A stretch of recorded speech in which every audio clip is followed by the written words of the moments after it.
everyone, welcome back.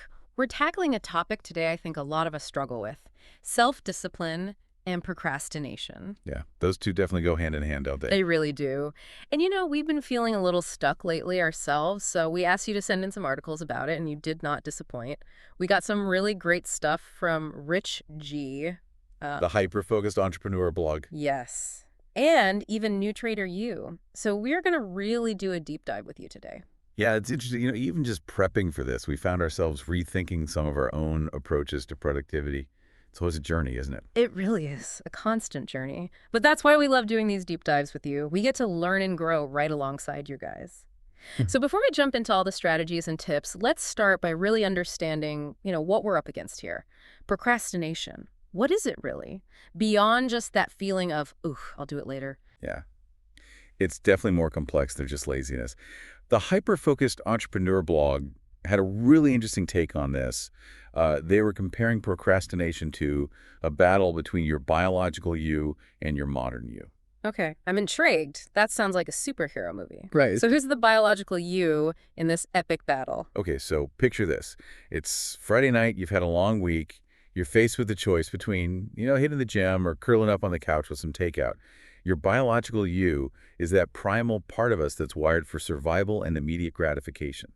It's the voice that says, rest, conserve energy, Netflix. Oh, I know that voice very well. Right. It's that short-term focus on what feels good right now. So then where does the modern you fit into all of this? Well, your modern you is the ambitious part, the one that is setting those goals, dreaming big, wanting to reach your full potential.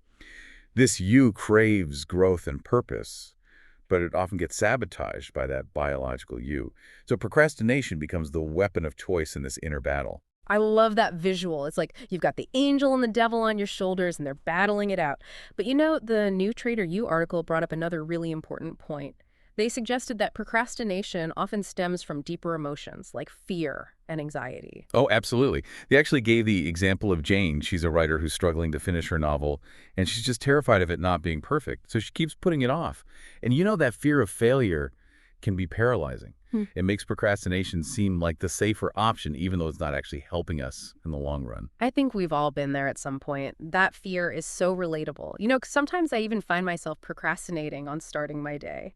Hit that snooze button a few too many times, scroll through social media, anything to avoid facing that to-do list. It's not always about a big project like a novel. Sometimes it's those little everyday things that can trigger procrastination. Well, absolutely. And I think it's important to recognize that it's not a character flaw. It's often a signal that something deeper is going on. Are we feeling overwhelmed, stressed, unsure of where to even begin? Understanding those underlying emotions is really key to developing, compassionate and effective strategies. So if procrastination is the enemy in all of this, then what's our secret weapon? Self-discipline, that ability to consistently work towards our long-term goals, even when we're facing those temptations and feeling that resistance. Rich Gee said it brilliantly when he said, procrastination is like a credit card. It's a lot of fun until you get the bill. Ouch. Yeah, that's a good one. We might enjoy those moments of putting things off, but those bills, they always come due, and often with a hefty dose of stress and regret. So how do we even start cultivating that self-discipline muscle? Where do we even begin? Well, all three sources really emphasize the importance of setting clear goals. And New Trader U specifically highlighted the SMART goals framework. Right, specific, measurable, achievable, relevant, and time-bound. But what does that actually look like in practice? Let's say our listener, like Jane, wants to write a book. How can they transform that dream into a SMART goal? Well, instead of that vague, write a book goal, let's get specific. So how about write one chapter of my fantasy novel every week for the next 3 months? That's measurable, it's achievable, it's relevant to their passion, and it has a clear deadline. It really breaks it down into manageable steps, which feels a lot less overwhelming than this giant abstract idea of writing a book. And speaking of manageable steps, Rich G also had some great advice about establishing routines. Yeah, routines are so powerful because they create habits, and habits basically take the decision-making out of the equation. So once you establish a consistent routine, you don't have to constantly debate with yourself whether or not you'll work on your goals. You just do it because it's part of your schedule. It becomes automatic. It's like brushing your teeth. You don't think about it, you just do it. It's built into your day. And I imagine that can really help overcome that initial resistance we often feel when faced with a task. Exactly. It's about removing the mental hurdles and making it easier to just get started. Okay, so we're building that routine, setting SMART goals. It's starting to feel like we're assembling a toolkit for tackling this procrastination beast. What other tools should we be adding to our arsenal? Well, New Trader, you mentioned the Pomodoro technique, and I'm actually curious. Have you ever tried that one? I have. I actually used it to prep for this very episode. It's amazing how such a simple concept can be so effective. Just 25 minutes of focused work followed by a 5-minute break. It's that structured approach that really makes it work. Yeah. It's almost like tricking your brain into thinking, okay, just 25 minutes, then you get a break. But those focused bursts, they really do add up. They really do. It makes those daunting tasks seem a lot less intimidating. But you know what? Even with the best intentions, even with the timer set, sometimes I still find myself getting distracted. Oh, yeah. The hyper-focused entrepreneur blog called those distractions the resistance, which I thought was such a great way to put it. So how do we combat that resistance? How do we stay focused when those distractions come creeping in? Well, it all starts with awareness. Both New Trader U and the Hyper-Focused Entrepreneur really emphasize the importance of identifying your personal procrastination triggers. What are the things that consistently derail your focus? Is it social media? Is it a messy workspace? Is it feeling overwhelmed by a large task? Figuring out what your specific triggers are is really important. Yeah, once you pinpoint those triggers, it's like you're one step ahead of the game, right? So Yeah. like for me, if I know I tend to get sucked into social media when I should be working, I can proactively put my phone in another room Yeah. or use one of those apps that blocks those tempting websites. Exactly. It's all about minimizing those external distractions and really creating an environment that sets you up for success. The hyper-focused entrepreneur also talked about focusing on one task at a time. Multitasking might feel productive, but it often leads to shallow work and decreased focus. Ugh, I am so guilty of that, trying to juggle too many things at once. I think it's easy to fall into that trap of thinking we're being more efficient by multitasking, but in reality, we're just spreading ourselves too thin. Right. You're not giving any one task your full attention. It's like trying to read a book while watching TV and having a conversation all at the same time. You might be doing all those things, but are you truly absorbing any of it? Not really. Right. So focusing on one task at a time allows you to really fully engage with it, Yeah. and that leads to, deeper understanding and better results. And of course, even with all the best tools and strategies in place, staying motivated is key. What did our sources have to say about keeping that fire lit? Well, Rich G suggested surrounding yourself with inspirational material, whether it's quotes, books, podcasts, or even just images that remind you of your goals, and then also celebrating those wins no matter how small. Acknowledge those achievements and allowing yourself to feel that sense of accomplishment. It's like giving yourself a little pat on the back. Because we often focus on what's not done yet right, but taking the time to recognize our progress can be so motivating. It reminds us that we are moving forward. And, if you encounter setbacks, remember that mistakes are just part of the learning process. The hyper-focused entrepreneur really encouraged viewing those mistakes as opportunities for growth, not as failures. It's all about that growth mindset.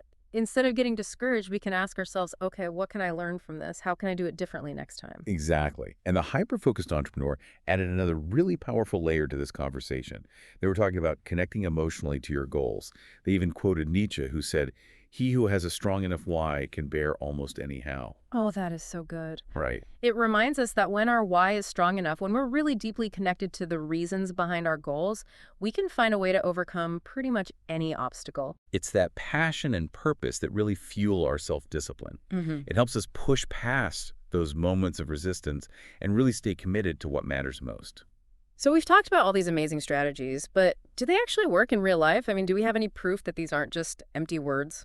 Well, the New Trader U article actually featured a case study about a graphic designer named Dylan who was struggling with procrastination in both his professional and personal life. He was missing deadlines, feeling super overwhelmed, even neglecting his own well-being. Sounds like he was really struggling with that battle between the biological you and the modern you that we talked about. Yeah, it sounds like a lot of us, honestly. So how did Dylan turn things around? Did he become some kind of productivity guru overnight? He didn't suddenly become superhuman, but he did make a conscious effort to implement the strategies that we've been talking about. He started setting SMART goals, developing a routine, experimenting with that Pomodoro technique, practicing mindfulness, and really working on minimizing those resistance triggers that were derailing his focus. He started small, building those self-discipline muscles gradually over time. So what were the results of all that effort? Did it pay off? Well, Dylan's story is actually really inspiring. He started seeing significant improvements in both his work life and his personal life. He was meeting his deadlines, he was feeling less stressed, and he even found the time to pursue personal goals like learning a new language. He rediscovered his passion for his work and felt this renewed sense of purpose. Wow, that's amazing. It's proof that these strategies, when applied consistently, can really, truly make a difference. Dylan's story, it's such a good reminder that we don't have to become these like productivity robots overnight. Right. It's all about those small, consistent steps, building those self-discipline muscles over time. It really is like training for a marathon. You wouldn't expect to just run 26 miles your first day out. Oh, no. You start with shorter runs, gradually increasing, your distance and your endurance.